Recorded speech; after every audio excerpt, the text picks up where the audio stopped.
4, 1, 2. Let's hope it's all right now.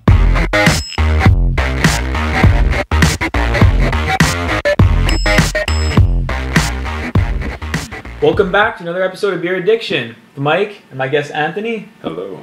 Sorry it's been a few weeks since I've uploaded a video. Got a lot of things going on. That's just a lie. It's summer. There is a lot of stuff going on, but it's not important. I don't really have an excuse for not having the videos, but what can I say? They weren't up. So we're going to start off again and hopefully keep this consistent. Hope everyone liked the St. Amboise reviews. We're going to start today. Well, the one for today is my Mexican Cerveza, or as I coined the term, dirty Mexican Cerveza. You know, it might not be appropriate, but it's funny. And that's all that really matters. Exactly. So this is just a blonde ale. I tried to lager it. I didn't quite hit the low temperatures that I wanted. Instead of maybe like 11, you know, or lower, I was more around 14, 15. So it stayed pretty crisp, but a little bit of the fruity esters came out. But we're going to review that on the spot for you guys as usual. So let's top this open. Wow. Yeah, that wow, that popped. That's amazing. This is 2 months old, and I carbonated it quite well because it is a blonde and a lager. So you want it to be a little more crisp than you would other beers. So let's go ahead and pour this.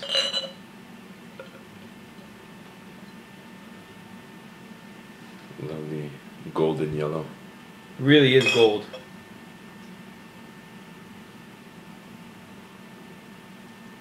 Not a tinge of anything else. This was in the fridge and slash freezer. It stayed, mine's actually, you can tell that my sediment already mixed up quite a bit, but it's fairly crystal clear. It's not completely clear. Yours is a little more clear than mine. Let's use yours for the camera. It's very, very clear.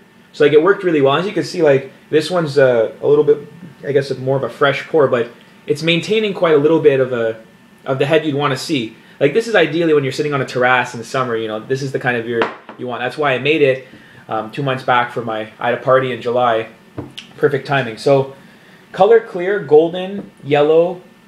Looks, I don't know, looks like you're... By the looks of it, looks like a better replacement than your standard Corona type beer. Yeah. No Corona, no Heineken, you know. Exactly. No Coors Light. Getting the smell. Not expecting too much, but there should be something. I don't know. Getting a little bit of a...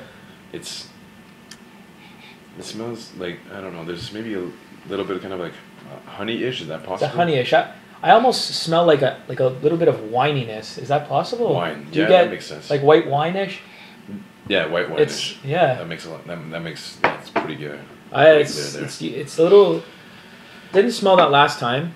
Don't know what that is. It could have been, you know, this light of a beer sitting on the yeast in the bottle, sitting on the sediment over 2 months, definitely going to change the texture of the beer. Especially one this carbonated.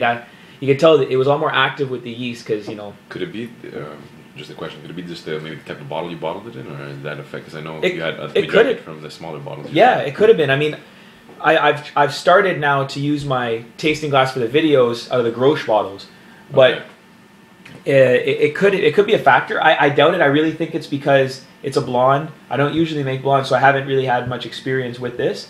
But blondes age a lot faster, or I wouldn't say they age faster, but they have less of a shelf life. Okay. So I mean, this is maximum 5%. I think it's more like 4.4, 4.5. I didn't unfortunately get the gravity readings on that to give you an accurate description. But anyways, let's go for the taste. Yes, sir. Well, light, smooth, crisp, as you said, and also the fruity esters come up like very at the end there.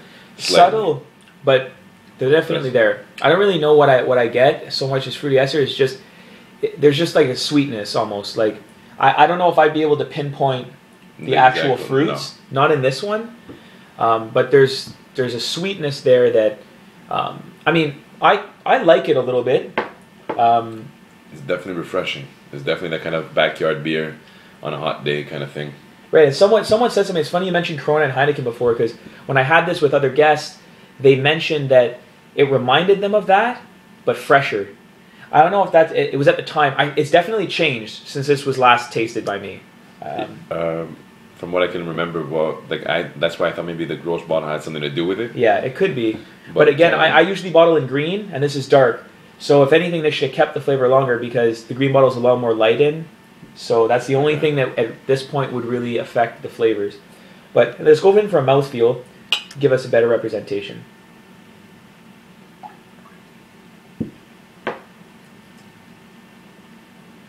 I mean, it's really clean. Like, I find that there's quite like that sweetness is very much like as soon as you taste it, it's there. Mm-hmm. But then everything leaves your palate. There is an aftertaste though. Slight. It still lingers a bit, but on the back of the throat. But I guess maybe it's just on the way down. I don't know. There's a little something there. There's an aftertaste. It's what I can describe to you as a bready aftertaste.